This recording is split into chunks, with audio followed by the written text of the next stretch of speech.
पेण शहरात कोट्यावधींच्या रस्ते कामात नगरपालिकेच्या ठेकेदाराकडूनच वीज चोरी होत असल्याचा खळबळजनक आरोप करण्यात आलाय। रस्ते कामासाठी पाणी पुरवठा करताना वैकुंठधाम स्मशानभूमीतील विद्युत मीटरचा अनधिकृत वापर होत असल्याचं समोर आलंय। शिवसेना शिंदे गटाचे नवनिर्वाचित नगरसेवक भूषण कडू यांनी हा गैरप्रकार उघडकीस आणलाय। स्मशानभूमीच्या मीटरवर पाणी उपसून टँकर भरले जात आहेत, ज्याचं बिल नाहक नगरपालिकेला भरावं लागत आहे। इतकंच नाही तर खासगी टँकर चालकही पावती न फाडता पाणी विकत असल्याचा आरोप त्यांनी केलाय। या भ्रष्टाचाराविरोधात स्थायी समितीच्या बैठकीत आवाज उठवणार असून दोषी ठेकेदारावर कडक कारवाई करण्याची मागणी कडू यांनी केली आहे।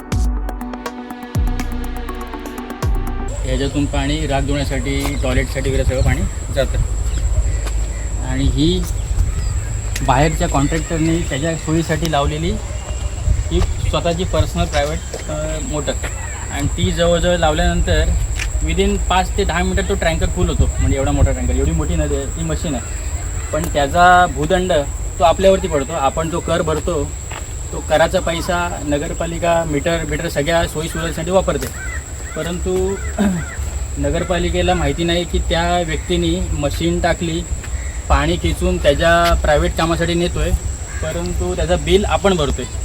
हे अधिकाऱ्यांना पण माहिती नाही आहे। आपण त्यांच्याशी विचारणा केल्यानंतर त्यांनी आता सांगितलं की आपण जो डिफरन्स आहे 2-3 महिन्याच्या मागचा आणि आत्ताचा, त्याच्यामधला डिफरन्स काढून जो डिफरन्स येईल तो त्याला भरायला सांगू, आपण त्याच्यातनं पैसे कट करू असं त्यांनी सांगितलं।